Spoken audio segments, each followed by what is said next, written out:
България може да се храни от земята си.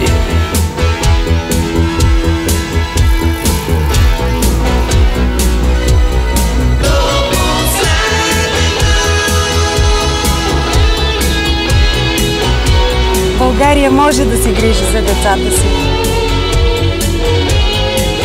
България може да спре корупцията.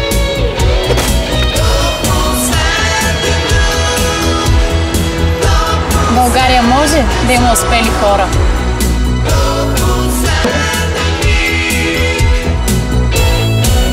Да докажем, че България може. ГЕРБ. Номер 3 в бюлетините.